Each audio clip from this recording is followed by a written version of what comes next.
Hello students, कैसे हो? Welcome back to the गुरजे Guru. Standard 11th commerce की अगर बात करें तो स्टैटिस्टिक के अंदर हम चैप्टर 3 सीख रहे हैं और उसके अंदर हमने 3.1 कवर कर लिया है।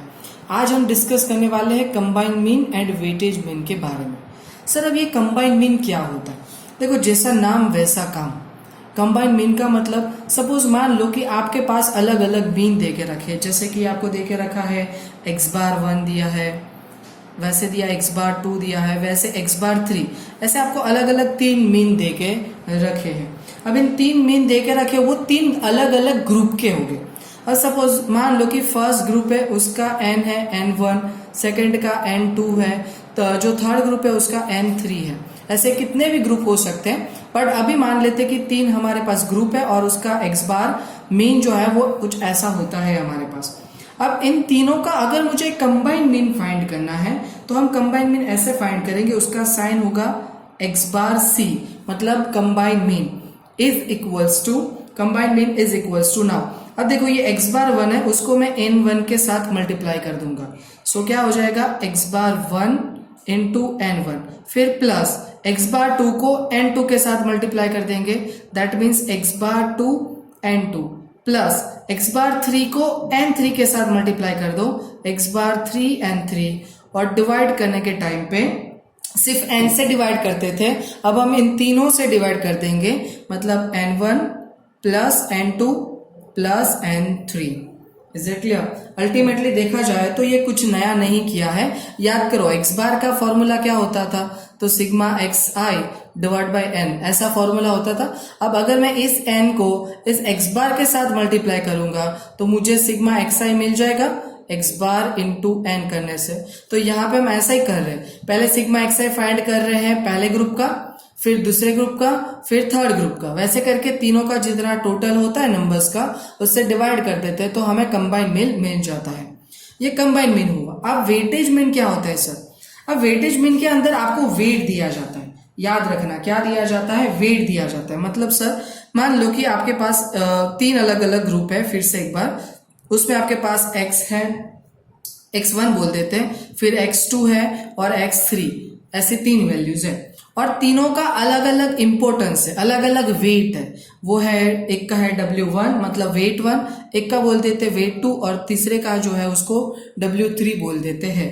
तो अब क्या करने का, x1 का और W1 का मल्टीप्लीकेशन करने का, और ये जो आता है वेटेज मीन उसको बोलते हैं x⁻w। तो x⁻ into W1, sorry x1 into W1 done, plus x2 into W2 plus x3 into W3, और डिवाइड कर देंगे इन तीनों के टोटल से, that means W1 plus W2 plus W3। यहाँ पे आप x1 W1 लिखा, उसकी जगह पे W1 x1 भी लिख सकते हो और ये भी लिख सकते हो, आपको जो अच्छा लगे, जैसे आपको मतलब इजी रहता है वैसे लिखना है। तो ये हमारे बेसिक से फॉर्मूलाज है। नाउ अब इसके एक्सरसाइज के कुछ सम है हमारे पास, सिर्फ 4 सम है, वो देखते हैं, और एक आध 2 इलस्ट्रेशन भी हम इसके डिस्कस करने वाले हैं। तो पहले देखते हैं 3.2, एक्सरसाइज 3.2 के बारे में। So exercise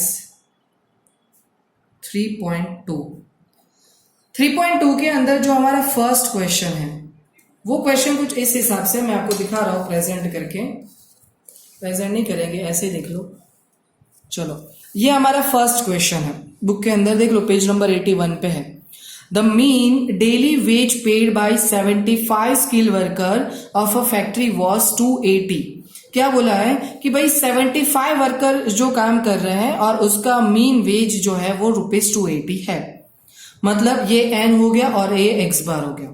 Whereas the mean daily wage paid to 125 unskilled worker, तो ये स्किल वर्कर की बात हो रही थी। अच्छा, तो ये n1 हो गया, और अगर उसका मीन है तो ये क्या हो जाएगा, x⁻1, एंड अगर मैं अनस्किल की बात करूं तो ये n2 हो गया। वर्कर वॉज ₹150 और उसका वेज मतलब x⁻2 150। Find the mean ways of all the workers, सारे वर्कर्स का मीन वेज फाइंड करना है, तो इसको क्या बोलते हैं हम, कंबाइंड मीन बोलते हैं। जो डेटा दिया है उस डेटा को यहाँ पे लिख देते हैं। सबसे पहले हमें दिया है n1 is equals to 75, clear, n1 75 दिया, एज वेल एज n2 जो दिया है वो 125 दिया है।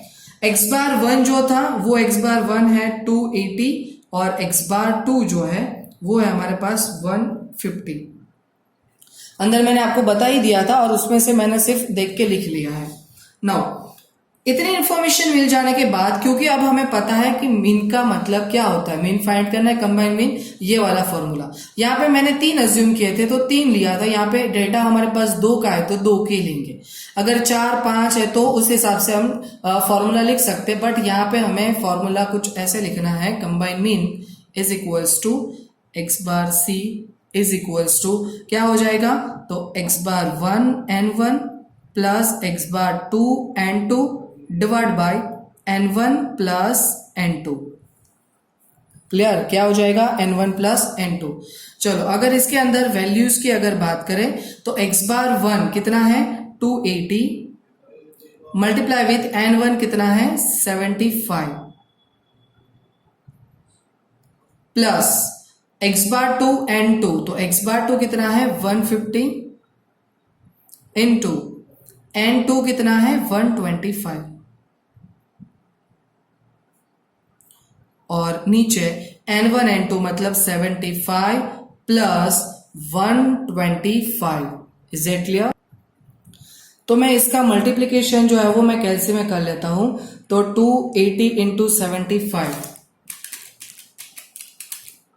ये हो जाएगा 21,000 is equals to 21,000 plus 150 into 125 ये हो जाएगा 18,750 डिवाइड बाय, इन दोनों को टोटल कर देते हैं 200 हो जाएगा इज इक्वल्स टू, अब इन दोनों को प्लस करेंगे, प्लस 21,000 39,750 डिवाइड बाय 200, सो 2 से डिवाइड कर दोगे 200 से, सो कंबाइंड मीन आपको मिल जाएगा 198.75। Is it clear guys? I hope कि समझ में आ गया है। अगर कोई क्वेरी रहती है तो आप मैसेज कर सकते हो। नाउ आगे बढ़ते हैं। उसके बाद जो सेकंड नंबर का जो क्वेश्चन दे के रखा है वो क्वेश्चन देखो जरा क्या दिया है। सेकंड नंबर के क्वेश्चन के अंदर दिया है हमें फाइंड द वेटेज मीन। अब वेटेड मीन बोल दिया, उसको भी मैंने आपको सिखा दिया है अच्छे से। Of the percentage change in the price from the following data.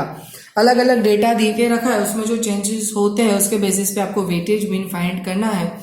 उसके अंदर food item, rice, wheat, tea, sugar and pulses दे के रखे हैं, एंड वेट आपको दे के रखा है, that means important, and percentage change in price आपको दे के रखे हैं, दोनों ही आपको दे के रखे, that means x and W is given.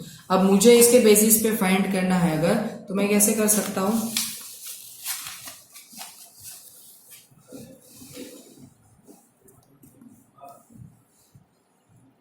Okay तो क्वेश्चन नंबर 2,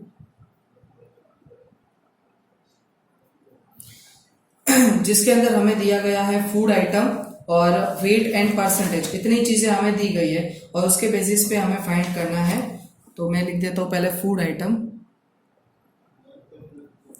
फूड की अगर बात करें तो फूड में हमारे पास क्या क्या चीजें हैं, तो फूड के अंदर है हमारे पास rice, wheat, tea, sugar and pulses. Clear? So rice, wheat, tea, sugar and pulses. और वेट मतलब डब्ल्यू दे के रखा है, पहले मैं एक्स लिख देता हूं। और एक्स की अगर बात करें तो वो मेरे पास कुछ इस हिसाब से है 134, 125, 115, 97 एंड 120। डन, ये एक्स है हमारे पास। फिर उसके बाद डब्ल्यू भी हमें दे के रखा है 7, 10, 5, 8 एंड 2।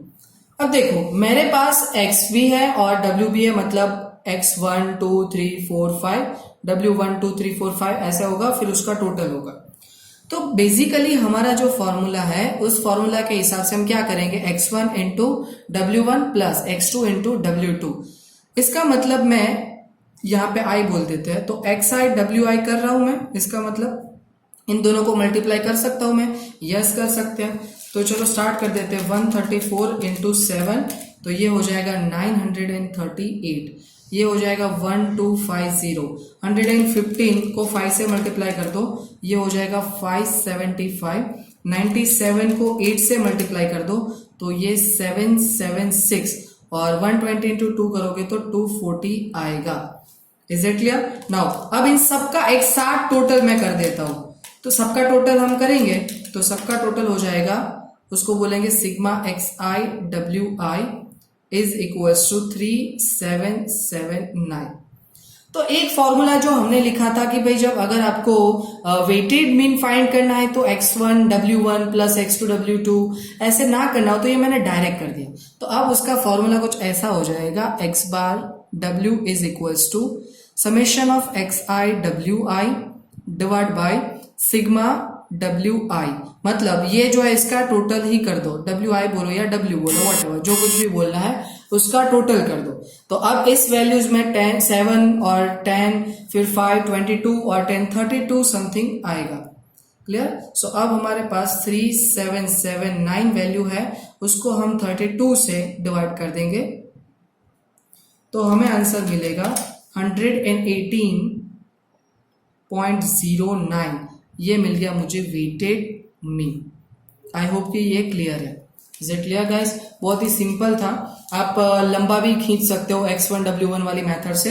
मैंने डायरेक्टली उन दोनों का मल्टीप्लाई करके टोटल ही ले लिया है। क्लियर? नाउ आई होप कि ये सम सॉल्व हो गया। नेक्स्ट, उसके बाद अब हमारे पास जो थर्ड नंबर है वो देखो जरा। थर्ड नंबर के अंदर कुछ ऐसे बताया गया है। ओके, आई होप कि दिख रहा है। थर्ड नंबर के अंदर बोला है 2 officers 10 clerks and 3 peons contributed for a staff picnic. मतलब एक स्टाफ पिकनिक है, उसके अंदर 2 ऑफिसर और 10 क्लार्क एंड 3 पियोन, वो लोग कुछ क्या करते हैं, कंट्रीब्यूशन दे रहे हैं। The contribution collected per person is shown is the following table. Officer का 1000 पर ऑफिसर, क्लार्क का 500 per clerk and per peon 200 दे के रखा है।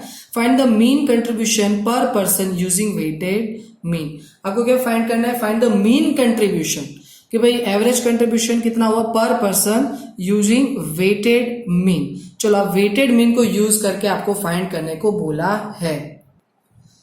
ओके सर, वो तो समझ गए, बट यहाँ पे अगर बात करें तो ये मैं अगर मान लू कि x है तो वेटेज कितना, तो सीधी सी बात है 2 ऑफिसर 10 एंड 3 जो है वो आपका वेट बन जाएगा, ये आपका x बराबर। फिर आपको पता है क्या करना है, जो अभी जस्ट सम में किया है वही चीज हमें रिपीट करनी है। सो सम नंबर 3,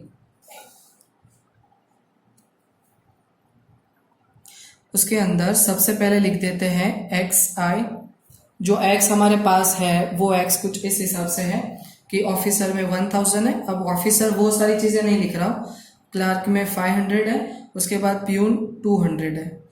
तो ये x1 x2 x3, और w की अगर बात करें तो w हमारे पास कितना है, 2 10 एंड 3 है।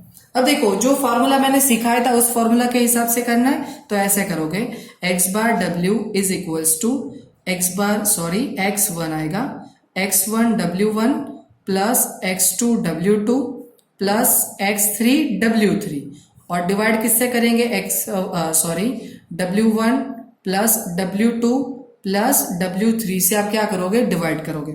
अब देखो x1 w1 मतलब 1000 into 2, 1000 into 2 plus x2 500 into 10, 500 into 10 plus x3 200 into 3, और तीनों की अगर टोटल की बात करें तो 2 10 एंड 3 है। 2 10 प्लस 3 इज इक्वल्स टू, चलो अब ये कितना हो जाएगा, 2000 plus 5000 plus 600 and divide by 15 is equals to, इन तीनों का टोटल हो जाएगा 7600 divide by 15 is equals to, अगर डिवाइड करोगे तो 506.66666 ऐसा आ जाएगा कैलसी के अंदर। तो वो कितना कर दोगे आप, 67 कि 2 डिजिट के बाद, देखो मैं कैलसी में दिखाता हूं, सपोज ये आया 506.66 बराबर, ऐसे पूरा 666 चलता रहता है। तो अब क्या करो कि 506 के बाद पॉइंट है, उसके बाद 2 डिजिट, उसके बाद वाली वैल्यू मतलब ये थर्ड वैल्यू जो पॉइंट के बाद है वो अगर 5 या उससे ज्यादा है तो यहाँ पे एक प्लस कर दो। तो 66 था तो 67 मैंने यहाँ पे लिख दिया है। Is it clear? तो ये हो गया हमारा वेटेड मीन। आई होप कि ये क्लियर है। नाउ इसका लास्ट सम हमारा 4th नंबर, उसके अंदर कुछ इस हिसाब से बोला है, देख लो जरा, दिखा देते हैं आपको। बोला है the mean marks of a student, बराबर, मीन मतलब आपको पता चल जाना चाहिए कि x बार दे के रखा है, इन 7 theory papers is 62। Theory papers के अंदर उसका एवरेज 62 का है, ठीक है। What should be the mean marks in 3 practical. Okay, अगर मैं बात करूं कि आपकी थ्योरी जो है उसमें एवरेज 62 है और फिर बोल रहे कि भाई 3 जो प्रैक्टिकल है उसके अंदर क्या होगा examination, so that his mean marks for the entire examination is 68। समझ में आया कि भाई पूरी एग्जामिनेशन का एवरेज 68, मतलब आप इसको बोल सकते हो कि ये परसेंटेज है। अगर थ्योरी के देके रखे तो आपको प्रैक्टिकल के फाइंड करने पड़ेंगे। Okay, agree. अब ब्रैकेट में क्या लिखा है, the marks of each theory paper and practical examination are same, मतलब हर एक पेपर सेम मार्क्स का होगा। 100 का है तो 100 का, 20 का है तो 20 का, वॉट एवर जो भी है वो अभी हमें नहीं पता। अब इंफॉर्मेशन कुछ मेरे पास ऐसी है कि पहले मुझे N1 दिया क्वेश्चन 4 के अंदर N1 दे दिया कि भाई मेरा N1 7 है, ऐसा क्लियर बता दिया। साथ ही साथ उसका x बार भी बता दिया, that means x bar 1 is equals to 62, ऐसा बोल दिया। फिर N2 हमें बता दिया कि भाई N2 जो है वो होता है 3, बट x बार 2 हमें पता नहीं है। और क्वेश्चन में क्या बोले, what should be the mean marks, मतलब x बार 2 तो मुझे फाइंड करना है।